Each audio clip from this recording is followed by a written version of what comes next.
Bonjour, aujourd'hui la deuxième partie de la sonate à Kreutzer de Léon Tolstoï. Chapitre 12. Dans notre monde, c'est exactement le contraire. Si un homme songe encore à la continence lorsqu'il est célibataire, une fois qu'il sera marié, chacun estimera que désormais la continence n'est plus de mise.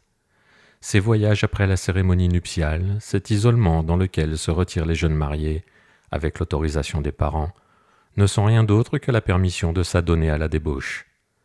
Mais la loi morale paye de retour lorsqu'on l'enfreint. Malgré tous mes efforts pour organiser ma lune de miel, je n'aboutis à rien. Toute cette époque fut abjecte, ignominieuse et ennuyeuse. Et très vite cela devient plus affreusement pénible. Cela commença très tôt. Je crois que ce fut dès le 3e ou le 4e jour. Trouvant ma femme chagrine, je lui demandai pourquoi et voulus l'embrasser, pensant que c'était là tout ce qu'elle pouvait désirer. Or, elle repoussa mon bras et fondit en larmes. Pourquoi ? Elle ne sut pas me le dire. Elle se sentait triste, mal à l'aise. Sans doute, ses nerfs fatigués lui avaient-ils laissé entrevoir la vérité sur l'infamie de nos rapports. Mais elle ne sut pas l'exprimer. Comme je continuais à lui poser des questions, elle me dit que sa mère lui manquait. J'eus l'impression que ce n'était pas vrai. Je commençai à la raisonner sans dire un mot de sa mère. Je n'avais pas compris qu'elle passait simplement par un moment pénible et que sa mère n'était qu'un prétexte. Mais elle se sentit aussitôt offensée de ce que j'eusse passé sa mère sous silence, comme si je ne croyais pas ce qu'elle m'avait dit. Elle me dit qu'elle voyait que je ne l'aimais pas.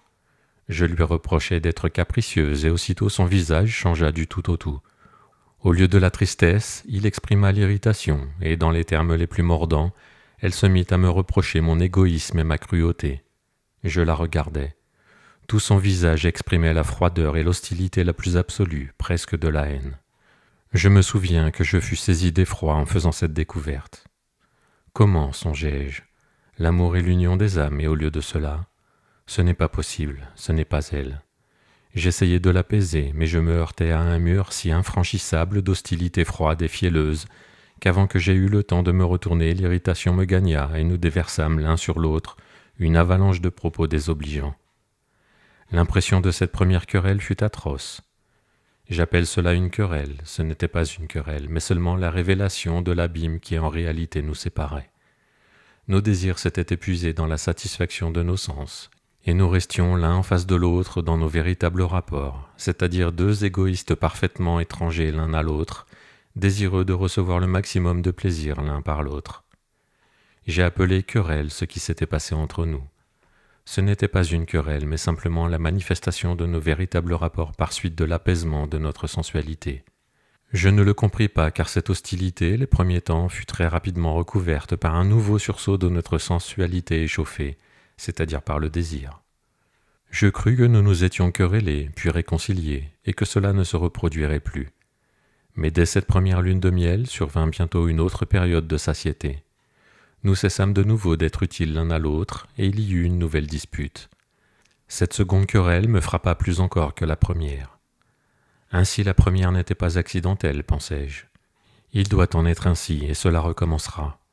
Cette seconde querelle me frappa d'autant plus qu'elle surgit sous le prétexte le plus invraisemblable. C'était au sujet de l'argent que je n'avais jamais épargné et que j'étais désormais bien incapable d'épargner pour ma femme. Je me rappelle seulement qu'elle tourna si bien la question qu'une réflexion anodine que j'avais faite se trouva être l'expression de mon désir de la dominer grâce à mon argent sur lequel j'avais soi-disant fondé mon droit exclusif. C'était insupportable, stupide, vulgaire, indigne d'elle et de moi. Je m'irritais, lui reprochais son indélicatesse, elle la mienne, et tout recommença. Dans ses paroles, comme dans l'expression de son visage et de ses yeux, j'aperçus à nouveau cette hostilité froide et cruelle qui m'avait tant frappé la première fois. Je me suis disputé avec mon frère, avec mes amis, avec mon père, je m'en souviens. Jamais entre nous ne se manifesta le ressentiment personnel, venimeux qui apparaissait ici. Après quelque temps, cette haine réciproque disparut encore une fois derrière l'amour, c'est-à-dire la sensualité, et je me consolais de rechef en pensant que ces deux disputes étaient des erreurs qu'on pouvait réparer. Mais alors vint la troisième, puis la quatrième, et je compris que ce n'était pas un hasard, qu'il devait en être ainsi, qu'il en serait ainsi, et je fus épouvanté de ce qui m'attendait. De plus, j'étais torturé par la pensée affreuse que j'étais le seul à mener une vie si déplorable avec ma femme, si peu semblable à celle que j'attendais que dans les autres ménages il en allait autrement.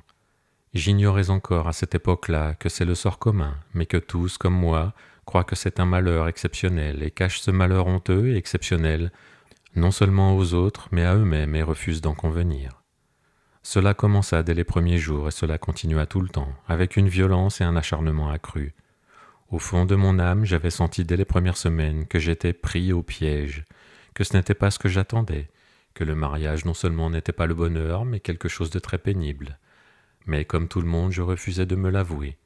Je ne me le serais peut-être pas encore avoué aujourd'hui s'il n'y avait pas eu la fin, et je le cachais non seulement aux autres, mais à moi-même.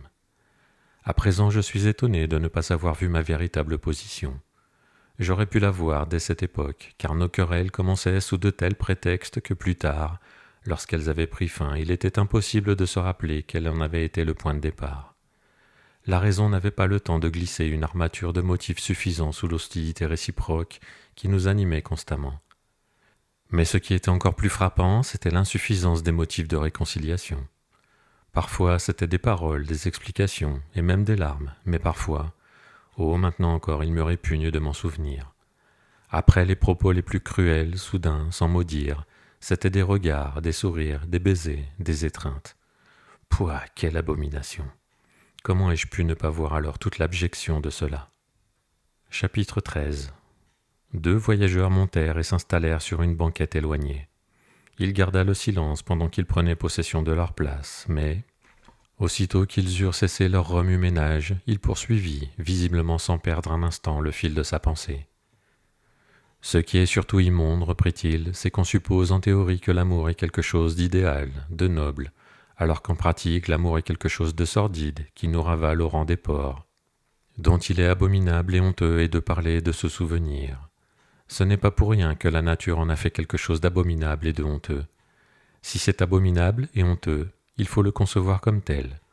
Or, au contraire, les gens font comme si ce qui est abominable et honteux était admirable et élevé. Quelles furent les premières marques de mon amour? Je m'abandonnais à une exubérance animale, et non seulement je n'en avais pas honte, mais je puisais de la fierté dans cette possibilité de débordement physique, sans penser le moins du monde non seulement à sa vie spirituelle, mais même à sa vie physique. Je me demandais avec étonnement d'où venait notre acharnement l'un contre l'autre. C'était pourtant parfaitement clair. Cet acharnement n'était pas autre chose que la protestation de la nature humaine contre l'animalité qui l'étouffait. Je m'étonnais de notre aversion l'un pour l'autre. Or, il ne pouvait en être autrement. Cette aversion n'était rien d'autre que la haine réciproque des complices d'un crime, et pour l'instigation et pour la participation au crime. C'était bien là un crime. La malheureuse fut enceinte dès le premier mois, et notre liaison de pourceaux se poursuivit. Vous pensez que je m'écarte de mon récit? Pas le moins du monde. Je continue à vous raconter comment j'ai tué ma femme. Au tribunal, on m'a demandé avec quoi j'avais tué ma femme. Tas d'imbéciles. Ils croient que je l'ai tuée à ce moment-là, avec un couteau, le 5 octobre. Ce n'est pas ce jour-là que je l'ai tuée, mais bien plus tôt. Exactement comme ils tuent maintenant, tous, tous. Mais comment donc, demandai-je? Voilà précisément ce qui est étonnant.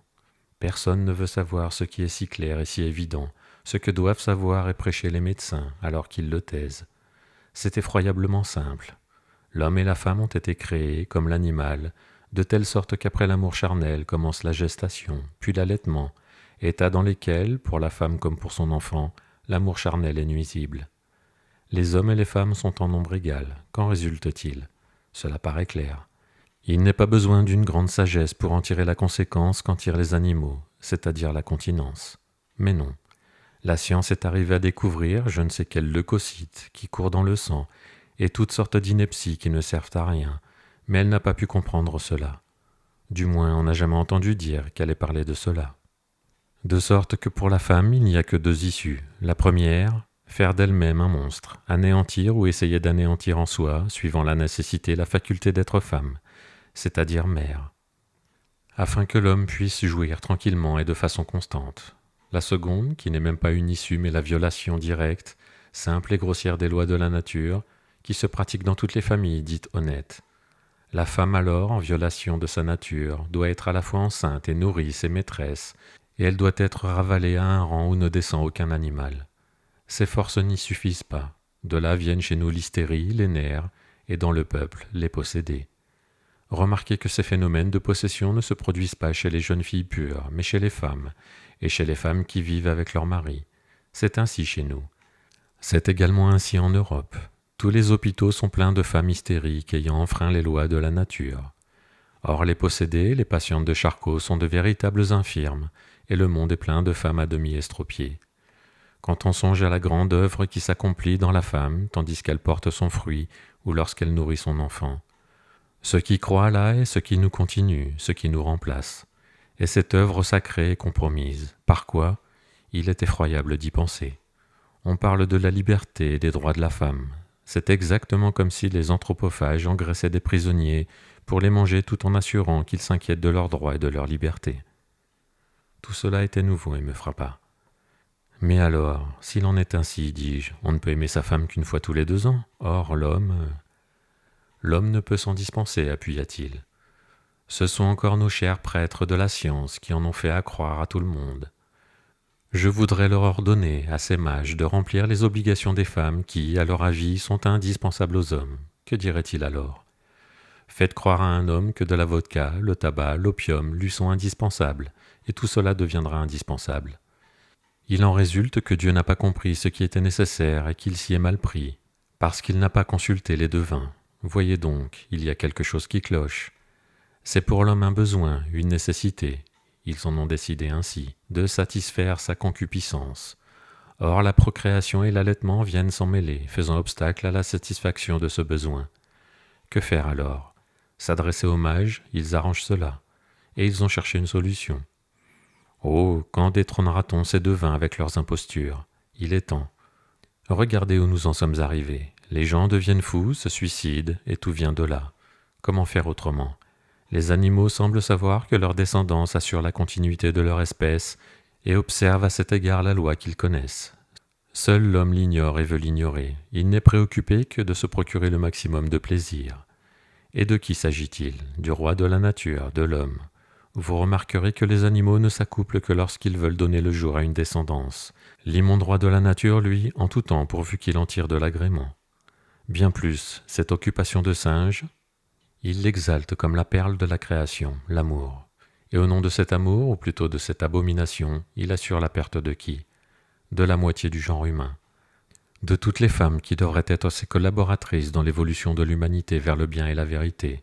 Au nom du plaisir, il se fait non des auxiliaires, mais des ennemis. Regardez ce qui freine partout le mouvement de l'humanité en avant, les femmes. Et pourquoi en est-il ainsi? Uniquement pour cela. Oui, oui, répéta-t-il plusieurs fois, et il se mit à s'agiter, chercha ses cigarettes et en alluma une avec le désir évident de se calmer un peu. Chapitre 14. Je vécus donc ainsi comme un porc, reprit-il du même ton qu'auparavant. Et le pis était que, menant cette vie infâme, j'imaginais que puisque je ne séduisais pas d'autres femmes, je menais une honnête existence conjugale, j'étais un homme de bonnes mœurs. Je n'étais coupable en rien, et si des querelles naissaient entre nous, la faute en incombait à elle, à son caractère. Ce n'était bien entendu pas elle qui était coupable. Elle était comme toutes les femmes, comme la plupart d'entre elles. Elle avait été élevée comme l'exige la situation de la femme dans notre société, et par conséquent, comme sont élevées sans exception toutes les femmes des classes aisées, elles ne peuvent être élevées autrement. On parle d'une nouvelle éducation des femmes. Ce ne sont là que des paroles en l'air. L'éducation de la femme est exactement ce qu'elle doit être, étant donné l'opinion générale, non simulée mais réelle, qu'on a de la femme. L'éducation de la femme correspondra toujours à la façon dont les hommes la considèrent. Nous savons tous, n'est-il pas vrai, ce que l'homme pense de la femme. Wein, Weber und Gesang. Les poètes eux-mêmes s'expriment ainsi dans leurs vers. Prenez toute la poésie, toute la peinture, la sculpture, en commençant par la poésie amoureuse. Les Vénus et les Phrynées nues, vous voyez que la femme est un instrument de jouissance. Il en est ainsi aussi bien à Trouba, à Gratchevka, qu'au bal de la cour. Et voyez la malignité du démon. Puisqu'on parle de volupté, de plaisir, qu'on sache alors qu'il s'agit du plaisir, que la femme est un fruit en morceaux. Eh bien non, au début les chevaliers ont assuré qu'ils divinisaient la femme. Ils la divinisaient, mais ils la considéraient tout de même comme un instrument de jouissance. Maintenant on prétend qu'on respecte la femme. Les uns lui cèdent leur place, ramassent son mouchoir, les autres lui reconnaissent le droit d'exercer toutes les fonctions, de prendre part à l'administration, etc. Ils font tout cela, mais l'opinion qu'ils ont d'elle est toujours la même. C'est un instrument de jouissance, son corps est un moyen de jouissance, et elle le sait. Cela ne diffère en rien de l'esclavage. L'esclavage n'est pas autre chose que l'exploitation par les uns du travail forcé du plus grand nombre. Donc pour qu'il n'y ait plus d'esclavage, il faut que les hommes cessent de désirer jouir du travail forcé d'autrui et considèrent cela comme un péché ou une honte. En attendant, ils suppriment la forme extérieure de l'esclavage, prennent des dispositions pour interdire les marchés d'esclaves, puis ils imaginent, se persuadent que l'esclavage est aboli, mais ils ne voient pas, ne veulent pas voir que l'esclavage continue à exister, parce que les gens aiment toujours de la même façon et jugent bon et équitable de profiter du travail d'autrui. Et à partir du moment où ils jugent cela bon, il se trouvera des gens plus forts ou plus rusés que les autres pour passer aux actes. Il en va de même de l'émancipation des femmes. L'esclavage de la femme réside uniquement dans le fait que les hommes désirent et jugent bon d'user d'elle comme d'un instrument de jouissance. Aujourd'hui on l'émancipe, on lui accorde tous les droits de l'homme, mais on continue à la considérer comme un instrument de jouissance. On l'éduque dans ce sens dès l'enfance et par l'opinion publique. Aussi reste-t-elle une esclave, humiliée, pervertie, et l'homme reste un possesseur d'esclaves corrompus. On émancipe la femme dans les universités et dans les parlements, mais on la considère comme un objet de jouissance. Enseignez-lui, ainsi qu'on le fait chez nous, à se considérer elle-même de la même façon, et elle restera toujours une créature inférieure. Ou bien, avec l'aide de ces brigands de médecins, elle obéira à la conception de son fruit, autrement dit, elle sera une prostituée, descendra au rang non d'un animal mais d'un objet, ou bien elle sera ce qu'elle est dans la plupart des cas, malade moralement, hystérique, malheureuse, ainsi qu'elles sont en réalité, sans possibilité de développement spirituel. Les lycées, l'université ne peuvent modifier cela. Seul peut transformer cela un changement radical de l'opinion que les hommes ont des femmes et que les femmes ont d'elles-mêmes. Cela ne changera que lorsque la femme estimera que l'état le plus élevé est l'état de vierge et non comme maintenant que l'état le plus noble de l'homme est une honte, un déshonneur. Tant qu'il n'en sera pas ainsi, l'idéal de toute jeune fille, quelle que soit sa formation, sera d'attirer le plus d'hommes possible, le plus de mâles possible afin de pouvoir faire son choix. Si l'une est un peu plus instruite en mathématiques, ou si l'autre sait jouer de la harpe, cela n'y changera rien. Une femme est heureuse et obtient tout ce qu'elle peut désirer lorsqu'elle ensorcelle un homme. Aussi la principale tâche d'une femme est-elle de savoir l'ensorceler. Cela continuera comme par le passé. Cela se passe ainsi dans notre monde, dans la vie d'une jeune fille, cela continue lorsqu'elle est mariée. Dans la vie d'une jeune fille, c'est nécessaire pour choisir, dans celle d'une femme mariée pour dominer son mari. Le seul facteur qui met un terme à cela, ou du moins l'étouffe pour un temps, ce sont les enfants. Et encore lorsque la femme n'est pas un monstre, je veux dire lorsqu'elle nourrit elle-même. Mais là interviennent encore les médecins. Ma femme, qui désirait elle-même nourrir et qui nourrit les 5 enfants suivants, eut des ennuis de santé pour le premier bébé. Ces docteurs qui cyniquement la faisaient se déshabiller et la palpaient dans tous les sens, je devais les remercier et les payer pour cela. Ces chers docteurs trouvèrent qu'elle ne devait pas nourrir et elle fut privée les premiers temps du seul moyen de se soustraire à la coquetterie. Une nourrice allait à l'enfant, autrement dit, nous profitâmes de la misère, de l'indigence et de l'ignorance d'une femme. Nous la détournâmes de son petit pour lui confier le nôtre, et à ce titre nous lui mîmes sur la tête une coiffe avec des rubans. Mais le problème n'est pas là. Le problème, c'est qu'au moment même où elle fut libérée de sa grossesse et de l'allaitement, cette coquetterie féminine qui s'était assoupie se réveilla en elle avec une force particulière. Et chez moi, parallèlement, avec la même force, naquirent les tourments de la jalousie. Ils me déchirèrent sans répit pendant tout le temps que je vécus avec ma femme, de même qu'ils ne peuvent pas ne pas déchirer tous ces époux qui vivent avec leurs femmes comme je vivais, c'est-à-dire de façon immorale. Chapitre 15. Pendant tout le temps que je vécus avec ma femme, je ne cessai jamais d'éprouver les déchirements de la jalousie. Mais il y eut des périodes où j'en souffris avec plus d'acuité. Une de ces périodes fut celle où, après le premier enfant, les médecins lui interdirent d'allaiter. Je fus particulièrement jaloux alors, premièrement parce que ma femme éprouvait cette inquiétude propre à la mère, qui trouble sans raison la marche régulière de l'existence.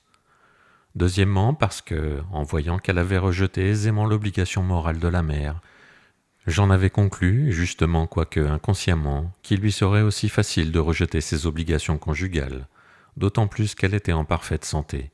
Malgré l'interdiction de ses chers médecins, elle nourrit nos autres enfants et les éleva très bien.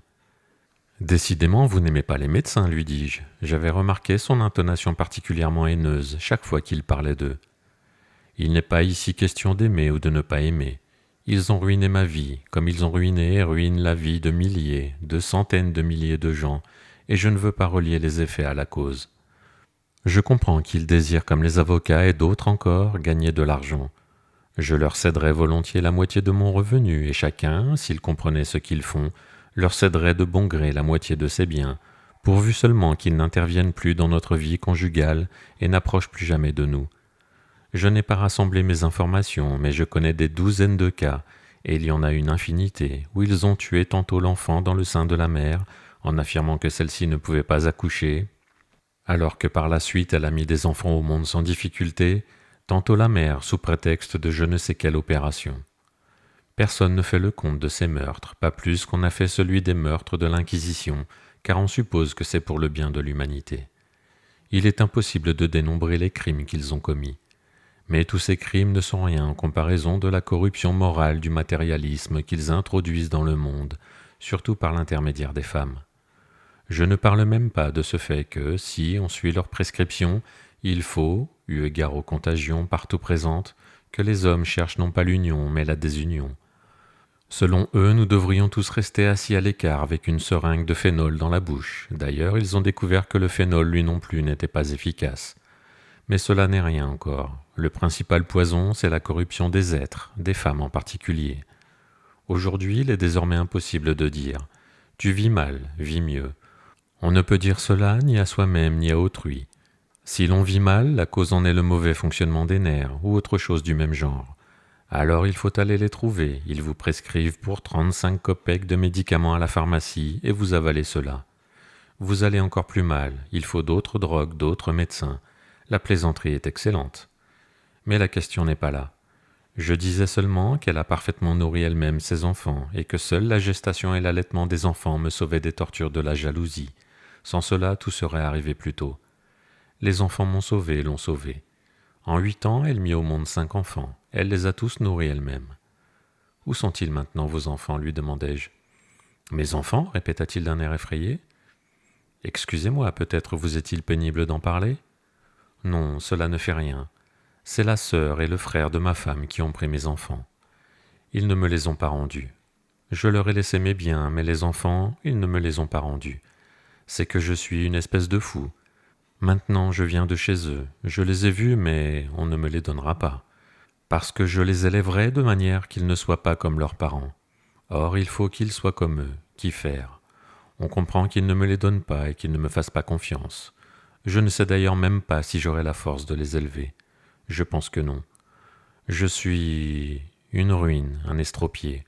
Je n'ai qu'une chose pour moi, je sais. Oui, c'est vrai, je sais que les autres ne seront pas de sitôt. Oui, mes enfants sont en vie et poussent en sauvage, comme tous autour d'eux. Je les ai vus 3 fois en tout et pour tout. Je ne peux rien faire pour eux. Pour l'instant, je m'en vais chez moi, dans le Midi. J'y ai une petite maison et un jardin. Non, ce n'est pas de sitôt que les gens sauront ce que je sais. Y a-t-il beaucoup de fer ou d'autres métaux dans le soleil et les étoiles? Cela, on pourra le savoir bientôt. Mais ce qui démasque notre vilainie, c'est difficile, horriblement difficile. Vous, du moins, vous m'écoutez, et je vous en suis reconnaissant. Chapitre 16. Vous venez de faire allusion aux enfants. Là encore, un effroyable mensonge est répandu à ce sujet. Les enfants sont la bénédiction divine, les enfants sont une joie. Tout cela est mensonge. Tout cela était vrai jadis, mais maintenant il n'existe rien de semblable. Les enfants sont un tourment et rien de plus. La plupart des mères sentent cela directement et parfois par hasard le disent sans détour. Demandez à la plupart des mères dans notre milieu de gens aisés, elles vous diront que, par peur de voir leurs enfants tomber malades ou mourir, elles ne veulent pas en avoir, ne veulent pas les nourrir si elles en ont déjà, pour ne pas s'attacher et ne pas souffrir. Le plaisir que leur procure leur enfant par la grâce de son être, de ses petites mains, de ses petits pieds, de tout ce jeune corps, le plaisir que leur procure leur enfant est moindre que la souffrance que leur fait éprouver, sans parler de la maladie ou de la perte de cet enfant, la seule crainte de la maladie et de la mort possible. Lorsqu'on a pesé les avantages et les inconvénients, on trouve qu'il n'est pas avantageux et partant pas souhaitable d'avoir des enfants. Elles le disent franchement, hardiment, en se figurant que ces sentiments proviennent de leur amour pour les enfants, d'un sentiment bon et louable et dont elles sont fières. Elles ne voient pas que par ce raisonnement elles nient simplement l'amour et n'affirment que leur égoïsme. Elles trouvent moins de plaisir dans la grâce de leur enfant que de souffrance dans la crainte qu'il leur inspire, donc elles ne veulent pas de cet enfant qu'elles aimeront. Elles ne se sacrifient pas pour un être aimé, elles immolent à elles-mêmes un être destiné à être aimé. Il est clair que ce n'est pas de l'amour, mais de l'égoïsme. Mais pour les blâmer de leur égoïsme, ces mères de famille aisées, pas une main ne se lèvera quand on songe à tous les tourments que leur fait subir la santé de leurs enfants, par la faute encore de ces mêmes médecins dans notre vie seigneuriale. Quand je pense encore maintenant à la vie et à l'état de ma femme les premiers temps, lorsque nous avions 3, 4 enfants et qu'elle était entièrement absorbée par eux, l'effroi me saisit. Ce n'était pas une existence, c'était un danger perpétuel, puis le salut. Un nouveau danger nous menaçait, nous faisions de nouveaux efforts désespérés, et c'était encore une fois le salut. Nous vivions en permanence comme sur un navire en perdition. Parfois j'avais l'impression que c'était concerté, qu'elle faisait semblant de s'inquiéter au sujet des enfants pour triompher de moi. À tel point cela résolvait simplement, de façon flatteuse, tous les problèmes à son profit. J'avais parfois l'impression que tout ce qu'elle faisait et disait en ces occasions, elle le faisait et le disait exprès. Mais non, elle se tourmentait, se suppliciait de façon constante à propos des enfants, de leur santé et de leur maladie. C'était une torture pour elle et aussi pour moi. Elle ne pouvait pas ne pas se tourmenter. En effet, l'attrait des enfants, le besoin animal de les nourrir, de les dorloter, de les défendre existait chez elle comme chez la plupart des femmes, mais elle n'était pas comme les animaux privés de raison et d'imagination. La poule ne redoute pas ce qui peut arriver à ses poussins, elle ignore toutes les maladies qui peuvent les frapper, ignore les moyens grâce auxquels les hommes s'imaginent qu'ils peuvent se préserver de la maladie et de la mort. Et les petits pour elle, pour la poule, ne sont pas un tourment. Elle fait pour ses poussins ce qui lui est naturel et agréable de faire. Pour elle, c'est une joie. Si un poussin tombe malade, ses soins sont très déterminés. Elle le réchauffe, le nourrit. En faisant cela, elle sait qu'elle fait tout le nécessaire. Si un poussin succombe, elle ne se demande pas pourquoi il est mort, où il est allé. Elle pousse quelques gloussements, puis elle s'arrête et reprend sa vie. Mais pour nos malheureuses femmes et pour la mienne, il en allait autrement. Sans même parler des maladies, de la façon de soigner, d'éduquer, d'élever, elle cherchait de tous côtés, dans ses conversations et dans ses lectures, des règles de conduite variées à l'infini et changeant tout à tout instant. On nourrit ainsi avec cela, non pas ainsi, pas avec cela, mais ainsi. Pour habiller, faire boire, baigner, faire dormir, faire prendre l'air. Nous, et principalement elle, découvrions chaque semaine de nouveaux préceptes, comme si c'était hier qu'on avait commencé à mettre au monde des enfants. On ne les nourrissait pas comme il fallait, on ne les baignait pas comme il fallait, au bon moment. L'enfant prenait mal et il se trouvait que c'était elle la coupable, car elle n'avait pas fait ce qu'il fallait faire. Ceci en période de santé, et c'était déjà un supplice. Mais si un enfant tombait malade, c'était la fin, un véritable enfer. Il est admis que l'on peut soigner une maladie, il y a pour cela une science et des hommes, les médecins, qui savent. Pas tous, mais les meilleurs. Voici un enfant malade. Il faut tomber sur le meilleur, sur celui qui le sauvera, et l'enfant est sauvé. Mais si on ne trouve pas le médecin, ou si on ne vit pas dans l'endroit où il vit, l'enfant est perdu. Ce n'était pas là une croyance qui lui était particulière, c'était celle de toutes les femmes de son milieu, et de tous côtés elle n'entendait que cela. Catherine Semenovna en a perdu 2, parce qu'on n'a pas appelé assez tôt Ivan Zakharitch. Ivan Zakharitch a sauvé la fille aînée de Marie Ivanovna. Chez les Petrov, on s'y est pris à temps. Sur le conseil du médecin, on les a dispersés dans plusieurs hôtels et ils ont survécu. Si on ne les avait pas séparés, les enfants seraient morts. Celle-ci avait un enfant délicat. Sur le conseil du médecin, ils sont allés s'installer dans le Midi et l'enfant a été sauvé. Comment ne pas se tourmenter et ne pas s'inquiéter une existence durant, lorsque la vie des enfants, auxquels on est attaché animalement, dépend de ce qu'on saura à temps ce qu'en dira Ivan Zakharitch. Et ce que dira Ivan Zakharitch, tout le monde l'ignore, lui comme les autres, car il sait parfaitement qu'il ne sait rien et n'est d'aucun secours, mais qu'il tourne autour du pot, à l'aveuglette, uniquement pour qu'on ne cesse pas de croire qu'il sait quelque chose. Vous voyez, si elle avait été tout à fait un animal, elle ne se serait pas tourmentée ainsi. Et si elle avait été tout à fait un être humain, elle aurait eu foi en Dieu, et elle aurait dit et pensé, comme les paysannes croyantes, « Dieu me l'a donné, Dieu me l'a repris, nous sommes dans la main de Dieu ».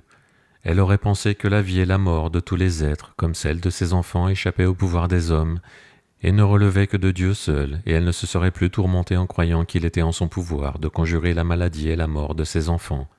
Mais ce n'était pas cela qu'elle faisait. Pour elle, voici quelle était la situation. Elle se trouvait en présence d'êtres extrêmement faibles et délicats, soumis à des maux sans fin. Elle éprouvait pour ces êtres un attachement animal, passionné.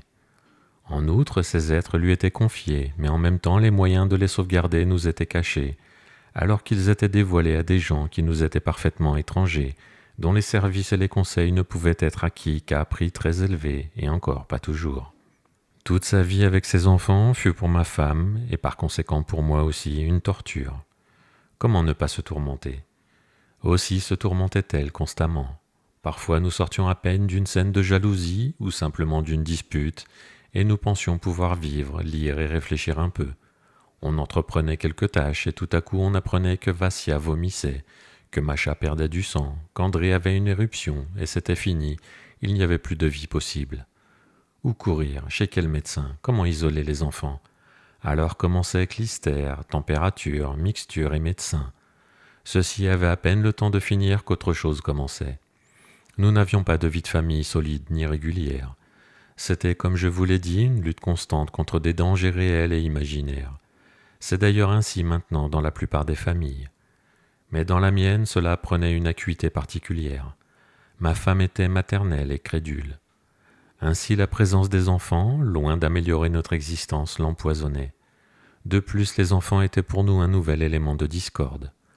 À partir du moment où les enfants furent là, et plus ils grandirent, plus souvent ils furent eux-mêmes et le prétexte et l'objet de notre désunion.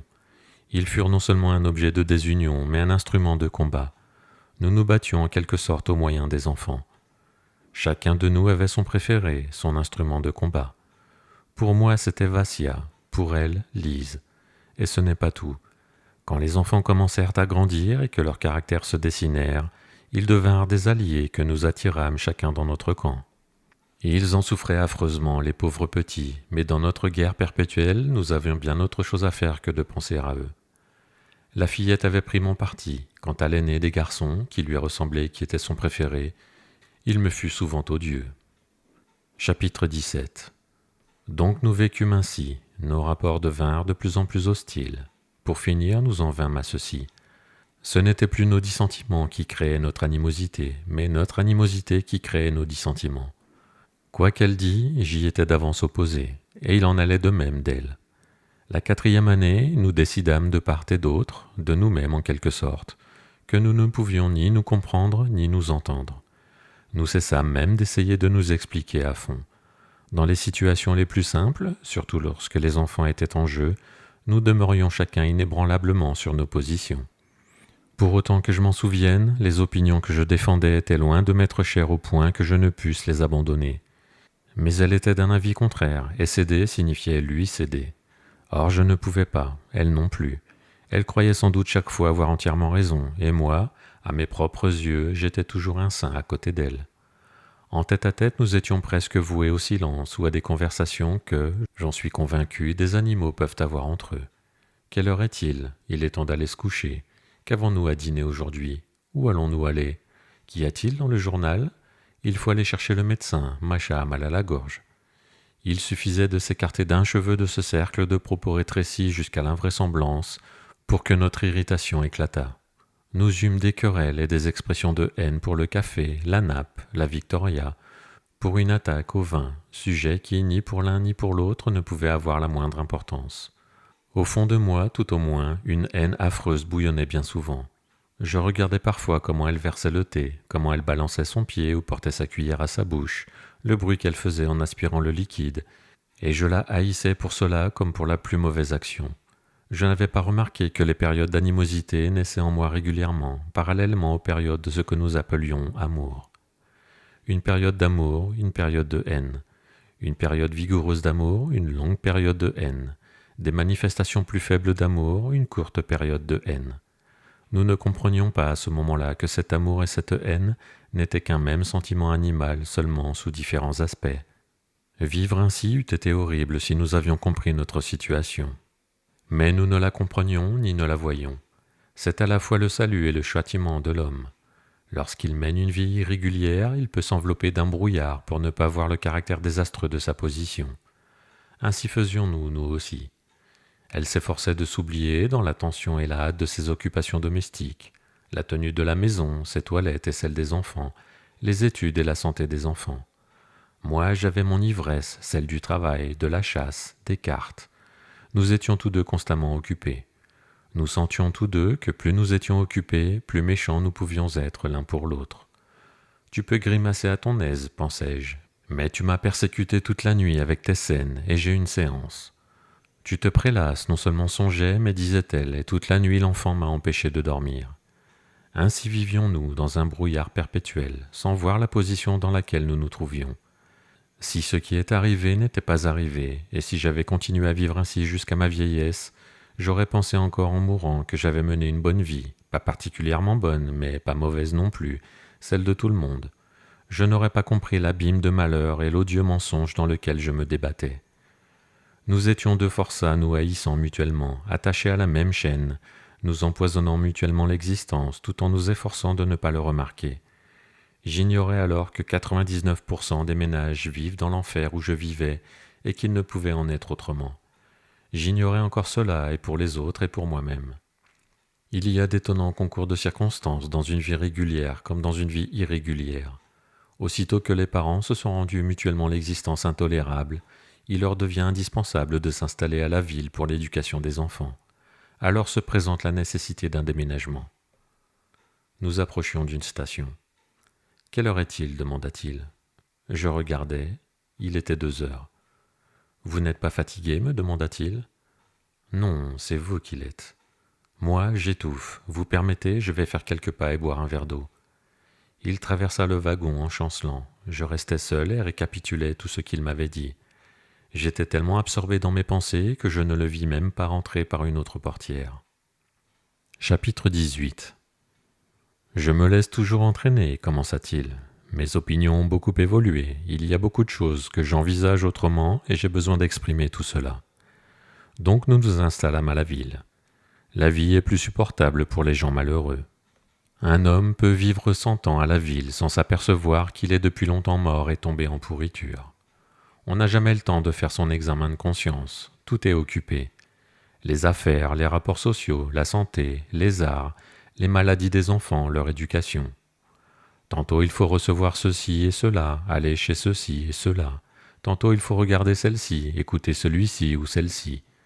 En effet, à la ville, à chaque instant, il y a une, si ce n'est 2 ou 3 célébrités à la fois qu'il est impossible de manquer. Tantôt il faut suivre un régime, soigner celui-ci ou celui-là. Tantôt ce sont les professeurs, les répétitions, les gouvernantes. Et la vie est parfaitement vide. Bon, nous vivions ainsi et sentions moins la souffrance que nous procurait la cohabitation. De plus, les premiers temps, nous eûmes une occupation miraculeuse. L'installation dans un nouvel endroit, un nouvel appartement et une autre. Les déplacements de la ville à la campagne et de la campagne à la ville. Nous passâmes ainsi un hiver. Pendant le second hiver se produisit un événement en apparence insignifiant et qui passa inaperçu. Or il fut à l'origine de tout ce qui est arrivé. Elle était en mauvaise santé. Les gredins lui interdirent d'avoir d'autres enfants et lui indiquèrent le moyen de les éviter. Cela me fit horreur. Je luttai contre cela, mais avec un entêtement frivole, elle tint bon et je m'inclinai. La dernière justification de notre vie de pourceau, les enfants, nous était ôtée et notre existence en fut encore plus abjecte. Pour le paysan, l'ouvrier, les enfants sont nécessaires, bien qu'ils aient du mal à les élever. Ils leur sont nécessaires et leurs rapports conjugaux trouvent par là leur justification.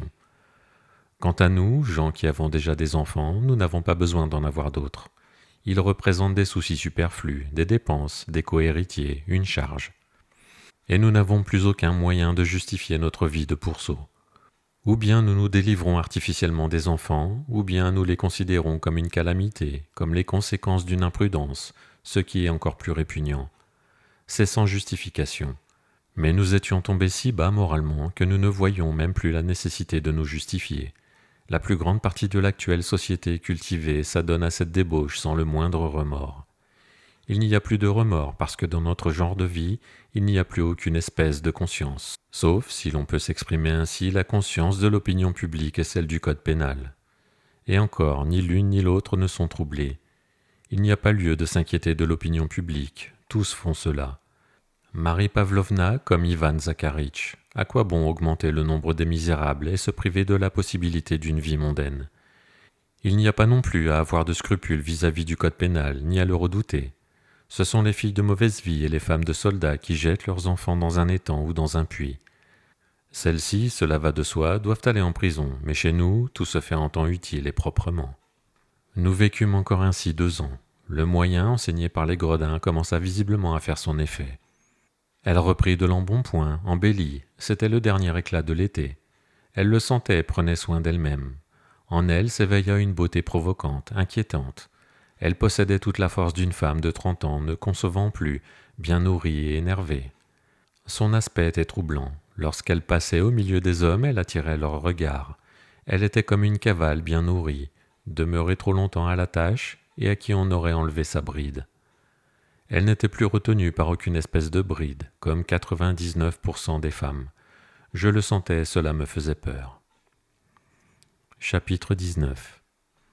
Soudain, il se leva et alla s'asseoir à côté de la fenêtre. « Excusez-moi, dit-il, et le regard fixé sur la vitre, il resta ainsi 3 ou 4 minutes. Ensuite, il soupira lourdement et revint se placer en face de moi. Son visage avait tout à fait changé, il avait des yeux implorants et une espèce de sourire étrange sur les lèvres. « Je suis un peu fatigué, mais je vais continuer. Nous avons tout notre temps, le jour ne se lève pas encore. » « Oui, reprit-il, après avoir allumé une cigarette. Elle prit de l'embonpoint à partir du moment où elle cessa d'avoir des enfants et cette maladie, cette éternelle souffrance causée par les enfants commença à passer. Passer n'est pas le mot, mais elle se ressaisit en quelque sorte au milieu de son ivresse, retrouva son bon sens et aperçut tout le monde créé par Dieu, avec ses joies qu'elle avait oubliées et où elle ne savait pas vivre, le monde qu'elle ne comprenait pas du tout. Il ne faudrait pas laisser échapper cela, le temps s'enfuit, on ne peut pas revenir en arrière. Il me semble que c'est ce qu'elle pensait, ou plutôt sentait, et d'ailleurs elle ne pouvait penser ni sentir autrement. On l'avait élevée dans cette idée qu'il n'y a dans le monde qu'un objet digne d'attention, l'amour. Elle s'était mariée, avait reçu une part de cet amour.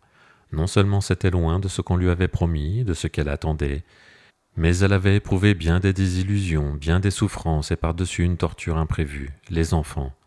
Ce tourment l'avait épuisée. Et voici que, grâce à des médecins complaisants, elle avait appris qu'on pouvait se passer des enfants. Elle s'était réjouie, avait mis le procédé à l'épreuve et s'était mise à revivre pour cela seul qu'elle connaissait, pour l'amour. Mais l'amour d'un mari, dégradé par la jalousie et par toutes espèces de fureurs, ce n'était plus cela. Elle commença à se représenter un autre amour, un amour tout à fait pur, tout à fait nouveau. Ce fut du moins ce que je pensais. Elle se mit à regarder autour d'elle comme si elle attendait quelque chose. Je le voyais et ne pouvais pas ne pas m'en alarmer.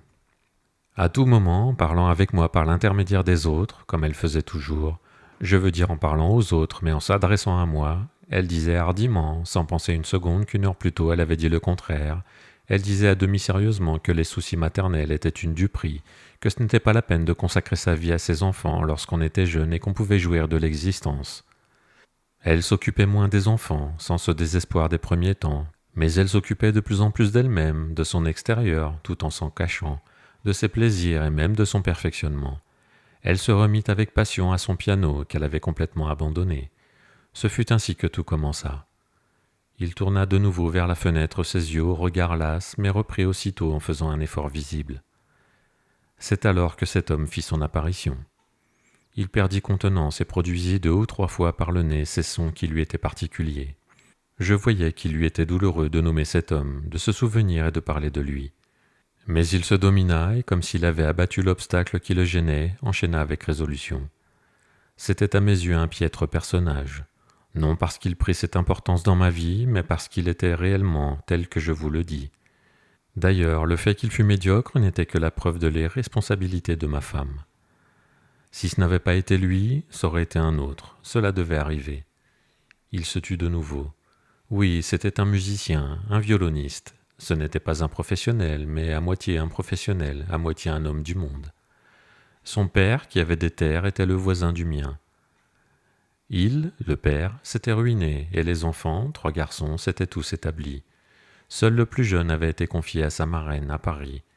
Là-bas, on le fit entrer au conservatoire, car il était doué pour la musique. Il en sortit violoniste et joua dans des concerts. C'était un homme... Il désirait visiblement dire du mal de lui, mais il se maîtrisa et dit rapidement. Je ne sais pas comment il a vécu là-bas. Tout ce que je sais, c'est que cette année-là, il reparut en Russie et vint me voir. Des yeux humides taillés en amande, des lèvres rouges et souriantes, une petite moustache pommadée, une coiffure à la dernière mode, un visage joli et fade. Il n'était pas mal, comme disent les femmes. De complexion faible, mais point difforme, avec un arrière-train particulièrement développé, comme chez les femmes, comme chez les Hottentots, paraît-il. Il paraît qu'ils sont musiciens, eux aussi. Familier à l'extrême, mais fin, et toujours prêt à s'arrêter à la moindre résistance tout en préservant sa dignité. Il avait le genre parisien, des bottines à boutons, des cravates de couleur voyante, tout ce que s'approprient les étrangers à Paris, et qui, par l'originalité, la nouveauté, agit infailliblement sur les femmes. Dans ses manières, un enjouement de commande superficielle. Et cette façon, vous savez, de parler de tout par allusion, à bâton rompu, comme si vous saviez tout cela, vous en souveniez et pouviez vous-même achever. Ce fut lui, avec sa musique, qui fut la cause de tout. Au procès, on a présenté l'affaire comme si tout était arrivé par jalousie. Il n'en était rien. Enfin si, je ne peux pas dire que cela ne jouait pas, mais ce n'était pas cela. On a décidé que j'étais un mari trompé, que j'avais tué pour défendre mon honneur outragé. C'est ainsi qu'il s'exprime. C'est comme cela que j'ai été acquitté. Aux audiences, j'ai essayé de leur expliquer le sens de l'événement, mais ils ont cru que je voulais réhabiliter ma femme.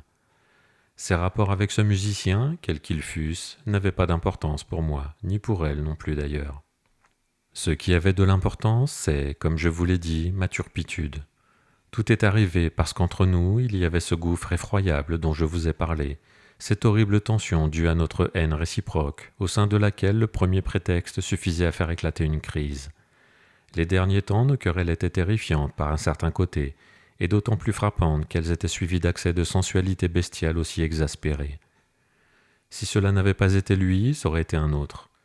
S'il n'y avait pas eu le prétexte de la jalousie, il y en aurait eu un autre. J'insiste sur le fait que tous les maris qui vivent comme j'ai vécu doivent ou bien s'abandonner à la débauche ou tuer leur femme, comme moi. Si quelqu'un y échappe, c'est une conception rarissime. Car avant d'en finir comme je l'ai fait, j'ai été plusieurs fois au bord du suicide, et elle a essayé de s'empoisonner. Chapitre 20. Oui, voilà où nous en étions, peu de temps auparavant. Nous nous étions accordé une sorte de trêve, et nous n'avions aucune raison de la rompre. Tout à coup, la conversation tomba sur un chien. Je disais qu'il avait reçu une médaille à une exposition. Elle soutenait que ce n'était pas une médaille, mais une mention spéciale. Une discussion s'amorce. Nous passons d'un sujet à un autre, nous nous faisons des reproches. Mais oui, je connais cela, c'est toujours la même chose. Tu as dit... Non, je n'ai pas dit cela. C'est donc que je mens. Vous sentez sur le point d'éclater une de ces scènes effroyables lors desquelles vous avez envie ou de vous tuer ou de la tuer. Vous savez que cette scène est imminente, vous la redoutez comme le feu, et vous voudriez vous dominer, mais la colère envahit tout votre être. Elle est dans un état semblable, sinon pire. Elle dénature à dessein le sens de chacune de mes paroles. Chacune des siennes est pleine de venin. Elle m'envoie ses pointes aux endroits qu'elle sait les plus douloureux. Toujours plus loin. Je lui crie « Tais-toi !» ou quelque chose d'analogue. Elle bondit hors de la pièce, court chez les enfants. J'essaie de la retenir pour achever mon explication et la saisis par le bras. Elle fait semblant d'avoir mal et crie « Mes enfants, votre père me bat !» Je crie « Ne mens pas !» Ce n'est pas la première fois, hurle-t-elle, ou quelque chose d'approchant. Les enfants se précipitent vers elle. Elle les rassure. Je lui dis « Ne joue pas la comédie !» Elle répond « Pour toi, tout est comédie. Tu tuerais un homme et tu prétendrais qu'il fait semblant d'être mort. Maintenant, je t'ai compris. C'est cela que tu veux. » Oh, si tu pouvais crever, ai-je crié. Je me souviens que ces horribles paroles me terrifièrent. Jamais je ne me serais cru capable de prononcer des paroles aussi grossières, aussi affreuses, et je suis étonné qu'elles aient pu m'échapper.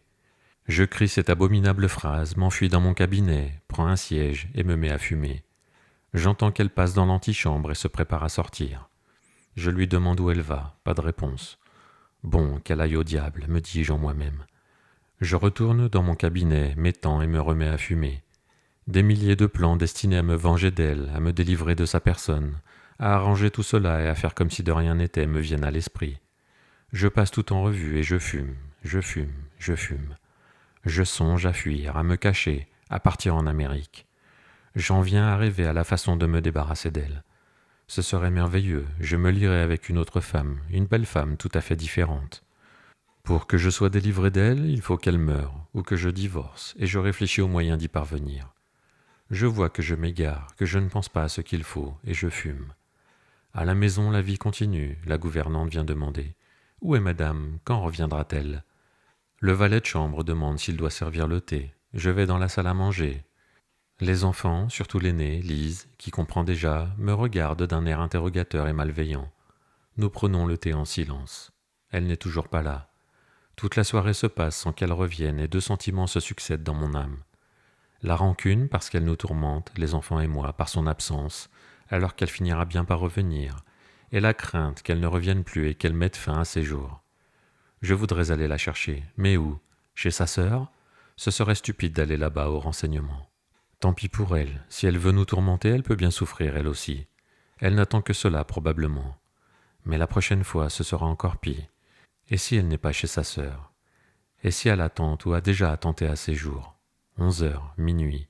Je ne vais pas dans notre chambre, c'est idiot de rester là étendu à l'attendre, je ne veux pas me coucher ainsi.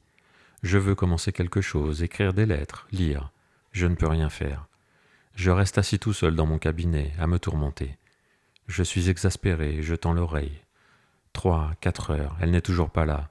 Au matin, je m'endors. Lorsque je me réveille, elle est encore absente.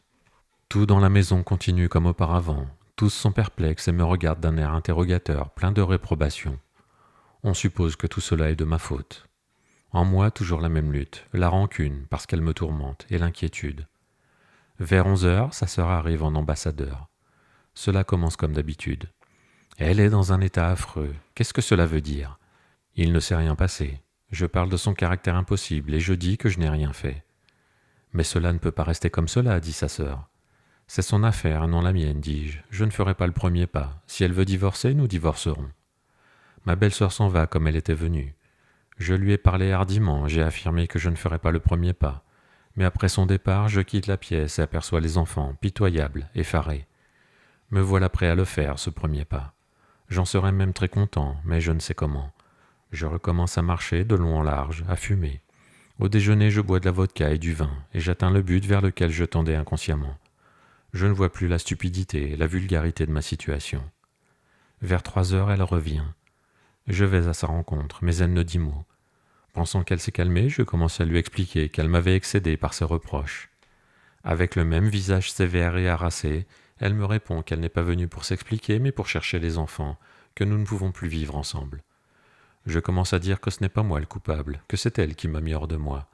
Elle pose sur moi un regard grave et solennel, puis elle dit « N'ajoute rien, tu t'en repentirais. » Je lui dis que je ne peux supporter les comédies, alors elle crie quelque chose que je ne comprends pas et se sauve dans sa chambre. J'entends le bruit de la clé, elle s'est enfermée. Je frappe, pas de réponse, je m'éloigne, exaspéré. Une demi-heure plus tard, Lise accourt en larmes. « Qu'y a-t-il? Il est arrivé quelque chose? On n'entend plus rien chez maman. » Nous y allons, je tire la porte de toutes mes forces, le verrou est mal mis et les deux battants cèdent. Je m'approche du lit. Elle y est étendue sans connaissance, en jupon et en bottines montantes, dans une position incommode. Sur un guéridon, une fiole d'opium vide. Nous la faisons revenir à elle, encore des larmes et enfin la réconciliation. Mais ce n'en est pas vraiment une. Dans l'âme de chacun demeure la même animosité, doublée de l'exaspération créée par cette querelle que chacun met tout entière au compte de l'autre. Mais il faut bien en finir, et la vie reprend son cours. Des querelles de ce genre, parfois plus graves, s'élevaient constamment, une fois par semaine, une fois par mois, ou même tous les jours. Et c'était toujours la même chose. Une fois, j'avais déjà pris mon passeport pour l'étranger. La dispute durait depuis 2 jours, mais il y eut de nouveau une demi-explication, une demi-réconciliation, et je restais. Merci de m'avoir écouté. Si vous avez aimé, n'hésitez pas à vous abonner, à mettre un petit pouce, et on se retrouve très vite pour la suite de la Sonata Kreutzer.